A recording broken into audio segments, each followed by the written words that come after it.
देखिए बेटा, दो क्वेश्चन आपके सामने हैं। काफी आसान से क्वेश्चन है। If in a projectile motion the maximum height is equal to the horizontal range, then angle of projection would be. एक कंडीशन दिया है कि एक प्रोजेक्टाइल मोशन में प्रोजेक्टाइल का मैक्सिमम हाइट उसके रेंज के बराबर है, तो एंगल ऑफ प्रोजेक्शन कितना होगा ये पता लगाइए। तो जो कंडीशन दिया है उसको फॉलो करो। कंडीशन क्या दिया है कि maximum height is equal to horizontal range.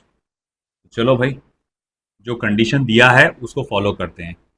Maximum height को रेंज के बराबर बोलते हैं। ठीक है।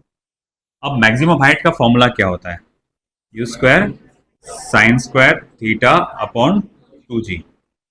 और रेंज का फॉर्मूला क्या है? यू स्क्वायर 2 थीटा अपॉन जी। और देखो, यू स्क्वायर और यू स्क्वायर कैंसर, जी और जी हो गया cancer. Sine square theta upon 2, और साइन 2 थीटा का फॉर्मूला आ जाएगा 2 साइन थीटा कॉस थीटा। अब आगे क्या होगा बेटा? एक साइन थीटा और ये एक साइन थीटा कैंसिल हो जाएगा।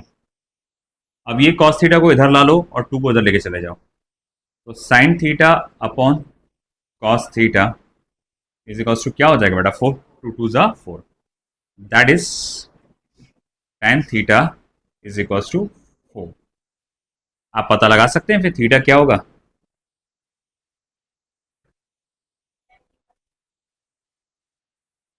कौन सा एंगल होगा?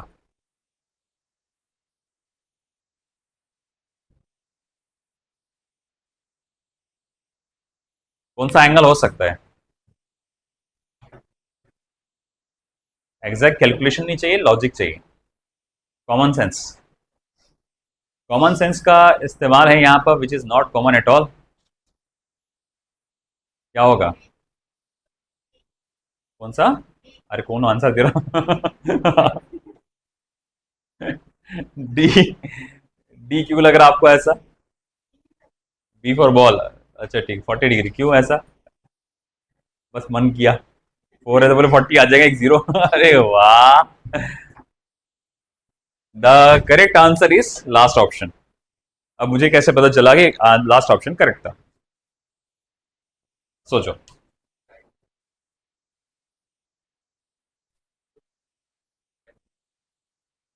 या अब एक चीज बताता हूं बेटा।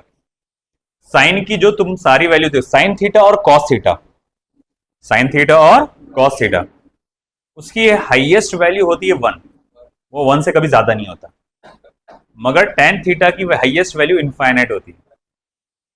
टेन 45 1 होता है, टेन 45 1 होता है। और टेन 45 डिग्री के नीचे के सारे एंगल, 45 डिग्री के नीचे के सारे एंगल, अगर आप टेन 30 लेंगे, टेन 40 लेंगे, टेन कुछ भी लेंगे, उसका आंसर हमेशा 0 पॉइंट में आएगा। बहुत जल्दी नहीं आ गए सर? हाँ, तो उसके नीचे सारे एंगल्स जो आते हैं वो क्या आते हैं? 0 पॉइंट में आते हैं। बात समझ रहे हैं बेटा? 45 डिग्री के नीचे के जितने भी एंगल है, उसकी जो वैल्यू आती है, ये वैल्यू वो 0 पॉइंट में आती है। 45 डिग्री होता है यहां पर, तो क्या आता है? 1। और जो एंगल 45 डिग्री से बड़ा है उसका वैल्यू 1 से बड़ा आता है, 1 से बड़ा आता है। अच्छा, ये वैल्यू 1 से बड़ी है, क्लियर है? 1 से बड़ी है 4 है, तो ये जो भी एंगल होगा वो 45 डिग्री से बड़ा होगा। इस पूरे ग्रुप में 45 डिग्री से बड़ा एंगल कौन सा है? आया समझ में? तो इस तरह से पहचानना था वो। 4 है तो 0 लगा दो, वो ऐसा नहीं है। आया समझ में? चलो फिर ये सोचो इस बारे में। A ball is hit at 45 degree to the horizontal with a kinetic energy E k। ठीक है, सीन कुछ इस तरह से है। ओके, एक बॉल को आपने इस तरह से हिट किया with some initial velocity u। वो हाईएस्ट पॉइंट पे उसकी वेलोसिटी है v।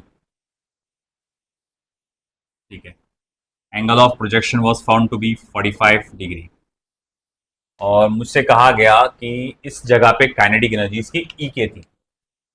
इसका मतलब ये हुआ, क्योंकि इसकी वेलोसिटी उस वक्त u थी, तो मैं कह सकता हूं E K is equals to half of M you square, है ना? E K equals to half of M you square. अब जब वो यहां पहुंच जाएगा तो इसकी काइनेटिक एनर्जी क्या होगी ये पता लगाना है। कैसे पता लगाएंगे? Any idea? सोचो। मुझे v की जगह की काइनेटिक एनर्जी पता लगाना है। चलो मान लो यहां की काइनेटिक एनर्जी को मैं के ई करके लिखता हूं। तो K E equals to half of M we square. K E equals to half of M we square. मगर मुझे पता लगाना है के ई जो है वो ई के फॉर्म में कैसा लिखा जा सकता है। तो सोचो क्या कर सकते हैं अपन। मतलब के ई का फॉर्मूला चाहिए मगर उसमें क्या आना चाहिए? ई के। ये वाला ई के आना चाहिए। अब ई के कैसे आएगा? अगर यहां पर half of M you square आ जाए तो ई के आ जाएगा। बात समझ रहे क्या आप? नहीं समझे शायद आप। काइनेटिक एनर्जी इस जगह पे निकालना है तो आपको इस जगह का जगह क्या, मास तो हर जगह कांस्टेंट रहता। आपको इस जगह की क्या लगेगी? वेलोसिटी। तो इस जगह की वेलोसिटी कितनी है? वी है। ये क्लियर हो गया? अच्छा ठीक है, तो वो वहां की velocity half of M you square है। इस जगह की काइनेटिक एनर्जी कितनी थी? Half of M you square into E K, जिसको ई के बोला गया था। वो मुझे पूछ रहा है कि इस जगह की काइनेटिक एनर्जी कितनी होगी ये बताइए, मगर उस फॉर्मूले में ई के आना चाहिए। एक तो ई के आएगा, ई के बाय 2 आएगा, ई के बाय रूट 2 आएगा, ऐसा कुछ तो भी आएगा। तो कैसे लिखेंगे? तो जाहिर बात है, देखो डायरेक्ट ई की तो जना आसमान से नहीं टपकेगा।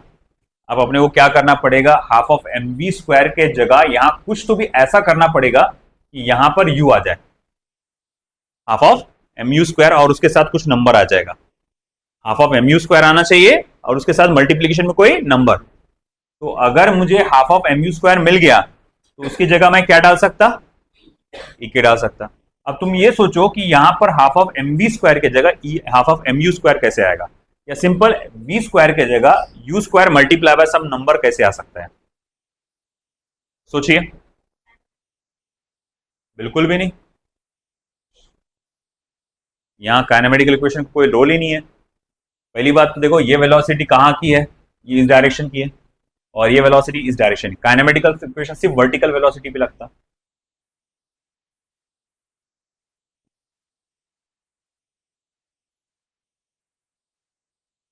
सोचो। आप सबसे पहला पॉइंट ही भूल रहे हैं।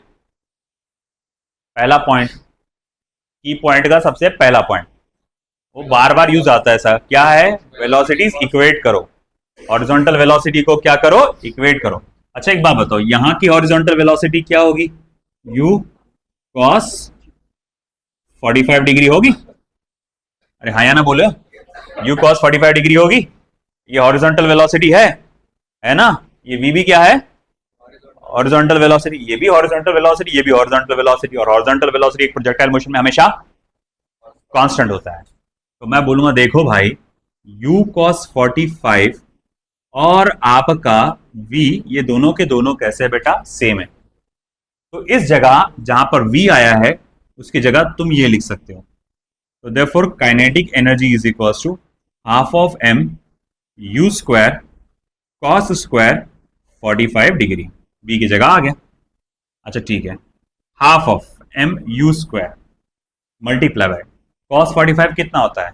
1 बाय रूट 2। इसका स्क्वायर करेंगे तो क्या होगा? 1 बाय 2। और half of M you square क्या होता है? ई के। तो ये क्या हो जाएगा? ई के अपॉन 2। मतलब कौन सा ऑप्शन सही निकला? Second option. आया समझ में? देखो फटाफट।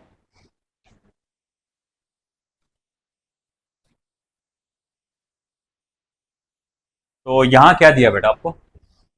2 seconds after projection, a projectile is traveling in a direction inclined at 30 degree to the horizontal. Okay. After 1 more second, it is traveling horizontally to the magnitude and the direction of the velocity. The magnitude and direction of the velocity r. ठीक है। तो scene कुछ ऐसा है, अगर मैं imagine करूं, ये एक्स एक्सिस और ये वाई एक्सिस, और जो मेरा प्रोजेक्टाइल है कुछ इस तरह से जा रहा होगा।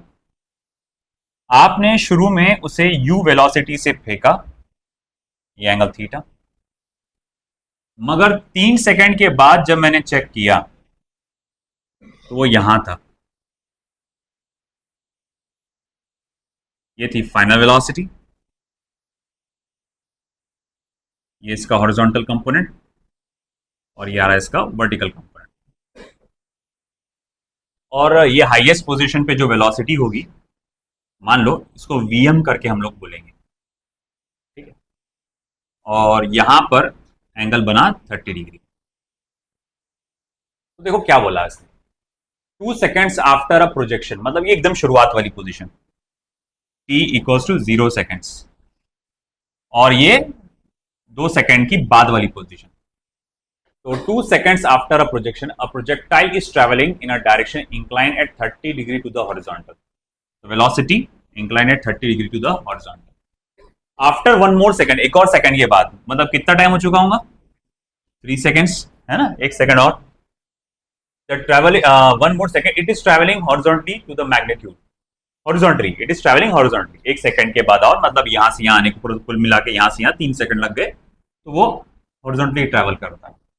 तो find the direction and magnitude of final velocity, इसका find the direction and magnitude of velocity, ये वाला चाहिए, इनिशियल वेलोसिटी, मतलब तुमको थीटा निकालना है, इसका तो मालूम है ये हॉरिजॉन्टल है, ये भी मालूम है अपने को, और 30 डिग्री है, ये निकालना है। तो तुमको यहाँ क्या क्या बेटा, तुमको यू निकालने को कहा गया है, साथ में साथ आपको थीटा भी निकालने को कहा गया है। अब पूरा लगाओ, सोचो क्या कर सकते, कैसे निकाल सकते हैं। तो u कैसे निकलेगा, u डायरेक्ट तो नहीं निकलेगा, यहां पर तुमको ux निकालना पड़ेगा अलग से, है ना, उसको निकालेंगे आप uy निकालेंगे अलग से, तो u is equal to under root of ux square plus uy करके आ जाएगा आंसर।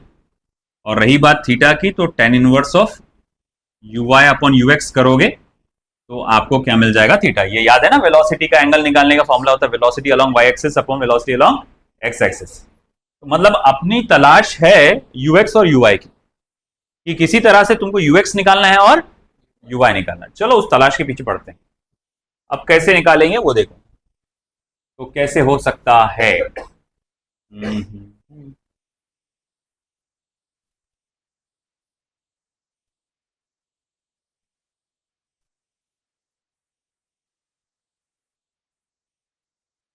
क्या कर सकता हूं मैं, क्या कर सकता हूं, यहां पर क्या आइडियाज आ सकते हैं अपने पास टाइमिंग दिया हुआ है।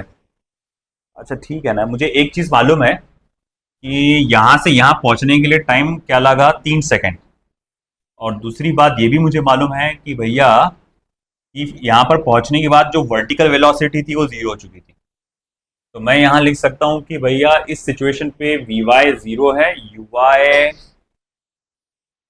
uy निकाला जा सकता है, निकल जाएगा uy आई थिंक। तो चलो देखते हैं।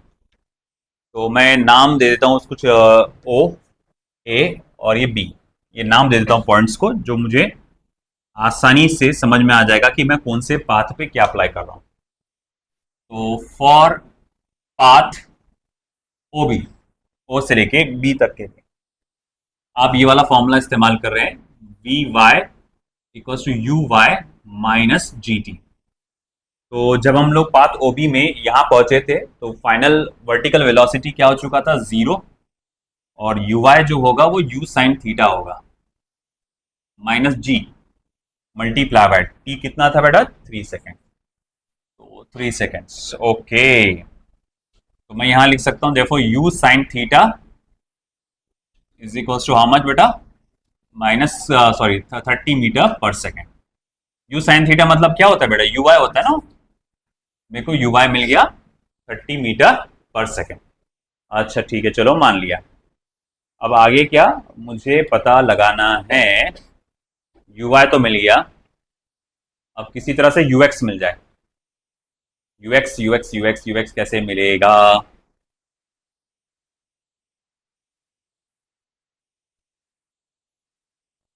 ठीक है, ux कैसे मिलेगा, अगर मैं इसको और इसको भी इक्वेट कर सकता, इसको भी इक्वेट कर सकता। देखो ux मतलब क्या होगा, u cos theta is equals to v cos 30 degree is equals to vm। मगर मेरे पास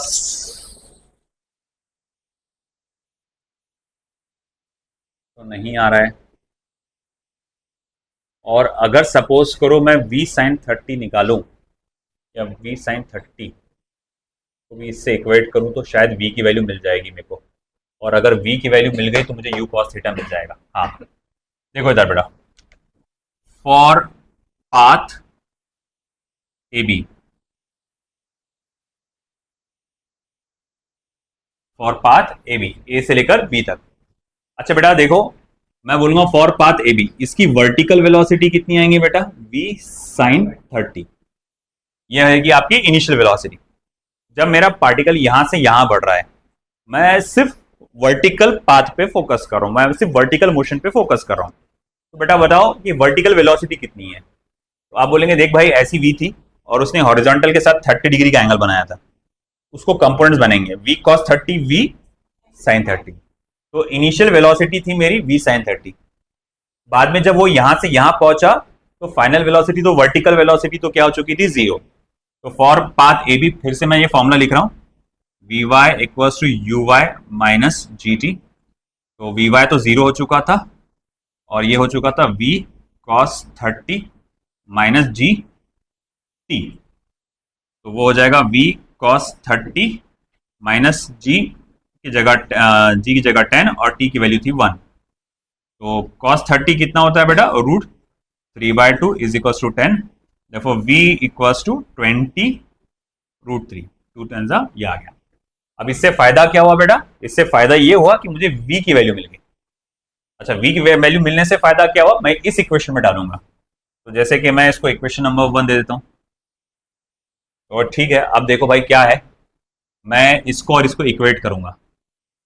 देयरफॉर मैं यहां लिखूंगा u cos theta is equals to v कितना है बेटा, 20 upon root 3 multiply by cos 30। अरे भाई काय को फिर v cos 30 डायरेक्ट आ रहा ना यहाँ पे, नहीं गलत लिखा रे बेटा, v sin 30 लिखना था, मैंने cos 30 लिख के सॉल्व कर डाला। वर्टिकल वेलोसिटी कितनी है, v sin 30 है ना, मेरी गलती हुई यहाँ पर, मैंने क्या लिख डाला, v cos 30, वो तो हॉरिजॉन्टल वेलोसिटी है। ये काइनेमेटिकल इक्वेशन सिर्फ कहाँ लगता, वर्टिकल वेलोसिटी पे। तो ये मेरे से गलती हुई, इसको मुझे ठीक करना पड़ेगा। ये हो जाएगा v sin 30, तो sin 30 और sin 30 कितना होता है बेटा, 1/2। तो 1/2 हुआ तो सिर्फ ये इसकी वैल्यू क्या आ जाएगी, 20 मीटर पर सेकेंड भी। अब देखो u cos 30 is equal to 20 upon root 3, 20 upon root 3, 20 multiply by root 3/2। बात समझ रहे हैं बेटा आप यहाँ पे, है ना, v की वैल्यू डाला 20 मैंने, और cos 30 कितना होता है बेटा, रूट 3/2। ये कहाँ से मिला मुझको आइडिया, ये इक्वेशन नंबर 1 से मिला, ठीक है ना। तो अब आगे क्या, तो फिर मैं लिख सकता हूँ u cos 30 या theta is equal to 10 root 3, 2 1 जा 2 10 जा, और ये क्या है एक्चुअली, ये आपका ux है, ठीक है। अब देखो ux यानी कि देखो ui तुमको पहले मिल चुका था, तुमको ux भी मिल गया। अब आप तुमको मैग्नीट्यूड निकालना है, देखो u is equal to under root of ux का स्क्वायर प्लस uy का स्क्वायर। देखो u is equal to under root of ux का स्क्वायर, ux कितना था बेटा अपने पास, सॉरी ux कितना है बेटा, 10 रूट 3। अच्छा 10 रूट 3 का स्क्वायर करो, तो 10 का स्क्वायर क्या होगा बेटा, 100 रूट 3 का 3, 100 मल्टीप्लाई बाय 3 300 प्लस uy का स्क्वायर 900, तो ये हो जाएगा बेटा अंडर रूट ऑफ 1200। अब आगे क्या बेटा, 100 को बाहर निकालो तो क्या हो जाएगा 10 अंडर रूट ऑफ 12। 12 को क्या लिख सकते बेटा आप, 4 मल्टीप्लाई बाय 3। 12 को क्या लिख सकते, 4 मल्टीप्लाई बाय 3, 4 निकल जाएगा बाहर, तो 2 रूट 3 बच जाएगा, और इसके साथ मिलकर हो जाएगा 20 रूट 3 मीटर पर सेकेंड। Okay 20 root 3। देखो अगर मेरे पास ये आंसर दिया हुआ था क्वेश्चन, तो मैं मेहनत ज्यादा करता ही नहीं, मैं बोल देता वो सेकंड ऑप्शन मेरा आंसर है, मगर ये एग्जाम तो है नहीं, है ना, तो यहां पूरी मेहनत करना पड़ेगी। तो अब थीटा कैसे निकलेगा,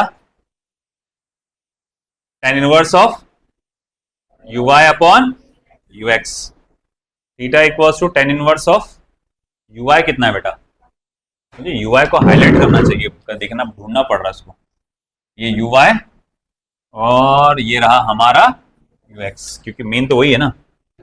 ठीक है, तो यू वाई, कितना है बेटा हमारा 30, और यू एक्स कितना है बेटा 10√3। देखो 0 0 कटा, 3/√3 है ना, क्या बचा यहाँ पर 10 इनवर्स ऑफ 3/√3। अरे सर ऐसा तो कोई एंगल आता नहीं, आता ना एक, इसको आगे सॉल्व कर सकते ना, आगे क्या लिख सकते, सॉल्व करके बता सकते हैं। इसको मैं लिख सकता √3। बोले कैसे, अरे x/√x क्या बोला था मैंने, नहीं मालूम, x/√x। अरे भैया x को मैं क्या √x मल्टीप्लाई बाय √x लिख सकता हूं ना, तो ये √x कैंसिल हो जाता, √x बच जाता, तो इसीलिए 3/√3 को क्या लिख सकते हैं √3। और फिर ऐसा एंगल क्या कब होता है 60 डिग्री के पर, tan 60 √3 होता है क्योंकि, and this is your answer. क्या जबरदस्त बात है, मतलब सोचने पे अच्छा खासा मजबूर करने वाला क्वेश्चन, जेई का क्वेश्चन है, जेडबल का। तो एक क्वेश्चन दिया है हमें यहाँ पे कि एक प्लेयर दूसरे प्लेयर के पास एक बॉल फेंकता है और वो उसके पास 4 सेकंड में पहुंचता है। हर एक प्लेयर की हाइट जो है वो 1.8 मीटर्स है, तो बताओ ग्राउंड से वो जो बॉल है कितनी ऊपर तक पहुंचा होगा। जैसे कि अगर मैं इमेजिन करूं कि भैया कुछ इस तरह से वो प्लेयर्स होंगे और एक प्लेयर ने यहां पर इस तरह से बॉल को फेंका होगा, तो ये बॉल इस तरह से प्रोजेक्टाइल मोशन परफॉर्म करके गया और बॉल इस तरह से प्रोजेक्टाइल मोशन परफॉर्म करके गया दूसरे प्लेयर के पास, और दोनों भी सेम लेवल पे खड़े थे। दोनों की जो हाइट है, अगर मैं कहूंगा दोनों की हाइट कितनी बताई गई है आपको, 1.8 मीटर्स। देखो ये प्रोजेक्टाइल मोशन यहां से शुरू हुआ और ये ऐसा ट्रैवल करके यहां पहुंचा, तो सीधा सीधा सिंपल क्या है मालूम क्या लॉजिक, कि मैं मैक्सिमम हाइट का पता लगाऊंगा और उसको 1.8 के साथ ऐड कर डालूंगा और फिर उससे मेरा आंसर आ जाना चाहिए। अच्छा ठीक है, मुझे क्या क्या दिया है मैक्सिमम हाइट कैलकुलेट करने के लिए, देखो तो मुझे मैक्सिमम हाइट कैलकुलेट करने के लिए सबसे इंपॉर्टेंट जो चीज दी गई है टाइम ऑफ फ्लाइट। मुझे टाइम ऑफ फ्लाइट दिया है जो कि कितना दिया गया 4 सेकंड।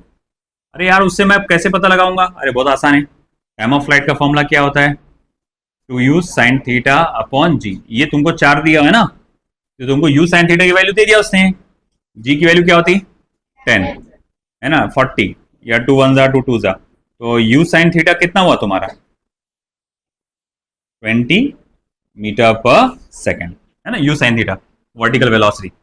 अच्छा ठीक है, अब इससे मैं पता लगा लूंगा मैक्सिमम हाइट, तो u square sine square theta upon 2g।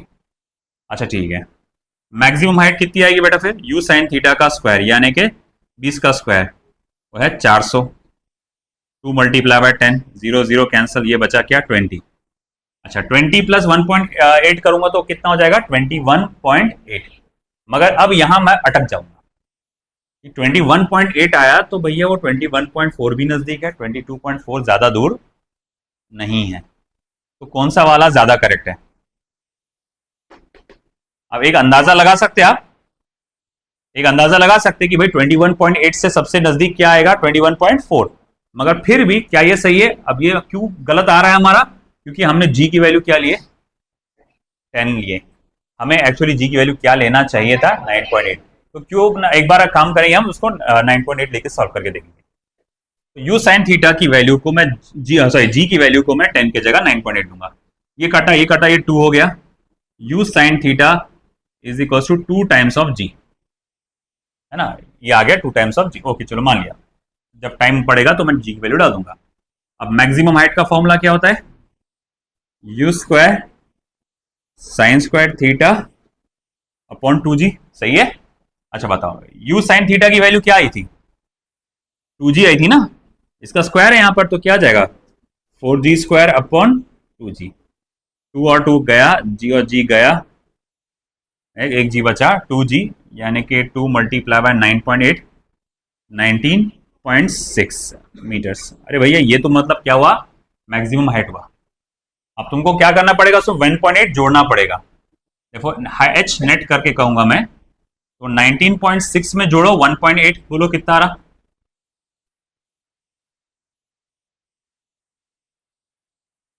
कितना आ रहा? आ रहा 21.4। तो ये आ गया आपका 21.4 मीटर्स। आया समझ में? तो इस तरह से आपका कैलकुलेशन होगा, देख लो।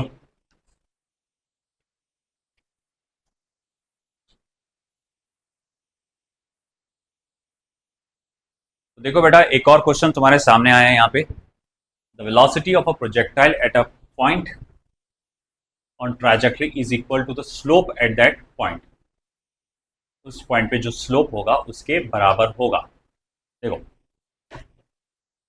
हमारे पास इस तरह से y और ये x होता है। x represents horizontal motion and y represents vertical motion. और फिर अगर मैं एक प्रोजेक्टाइल को ड्रॉ करता हूं तो वो प्रोजेक्टाइल कुछ इस तरह से हम लोग ड्रॉ करते हैं। तो इसने ये कहा है कि अगर किसी भी पॉइंट पर आप स्लोप निकालते हैं, जैसे ये पॉइंट पे मैंने स्लोप निकाल दिया, तो अगर मैंने स्लोप कैलकुलेट किया तो ये आपको वेलोसिटी देगा प्रोजेक्टाइल। क्या ये सही बोला गया है? हाँ, आपके दिमाग में आ रहा होगा, देखो सर हाँ वो टेंजेंट बनाते हैं ना सर, आप वो यू टेंजेंट बनाते हैं आप, वेलोसिटी का डायरेक्शन तो होता हो। और अब मैं आपसे पूछना चाहता हूं कि अगर मैं इस जगह पे स्लोप बनाता हूं, स्लोप, तो क्या वो वेलोसिटी रिप्रेजेंट करेगा? ये आपके कंसेप्ट को बहुत झिंझोड़ेगा ये क्वेश्चन। ये बताएगा आपका कॉन्सेप्ट कितना स्ट्रांग है। क्या अगर मैं इस ग्राफ का स्लोप लूं, इस ग्राफ का लो स्लोप लूं, तो क्या इस ग्राफ का स्लोप मुझे इस प्रोजेक्टाइल की वेलोसिटी की वैल्यू देगा? हाँ या ना? 1 या 2% हाँ, 3 to 4% ना, रेस्ट ऑफ देम सब पता ही नहीं, पल्ले ही नहीं पड़ रहा क्या बोल रहे। अच्छा एक बात बता, वेलोसिटी का फॉर्मूला क्या होता है? इंस्टेंटेनियस वेलोसिटी का फॉर्मूला क्या है? dx अपॉन dt या dy by dt, dy by dt या dx बाय dt। ये ग्राफ का है y वर्सेस x का है। अगर मैं किसी भी जगह पे स्लोप ले लू ना, स्लोप स्लोप, तो ये जो स्लोप रहेगा it will be equivalent to dy by dx, है ना? Derivative is equivalent to slope of the graph, है कि नहीं? तो ये क्या रहेगा? dy by dx। अब मुझे एक बात बता, क्या ये वेलोसिटी का फॉर्मूला बनता हुआ नजर आ रहा है क्या? dy बाय क्या आना चाहिए था? dt। क्या आ गया? dy by dx। मतलब ये वेलोसिटी नहीं बता रहा, बस ये इतना बता रहा स्लोप कि भैया x इतना बदला तो y कितना बदला। तो ये वेलोसिटी तो कहते ही नहीं है, मतलब मेरा असर्शन तो गलत निकला, है ना? अब आते हैं रीजन की तरफ। Velocity vector at any point is always along the tangent to the trajectory. जी हाँ, ये बिल्कुल सही है। हम कभी भी कहीं भी अगर वेलोसिटी बताना है आपको, तो यहां हम लोग क्या करते हैं? टेंजेंट ड्रॉ करते हैं ना अपन। बोले बिल्कुल, ये बात तो सही बोला हुआ है, मतलब तुम्हारा असर्शन गलत हो गया मगर रीजन कैसा है? सही है। तो A is false but R is true. आया समझ में? ओके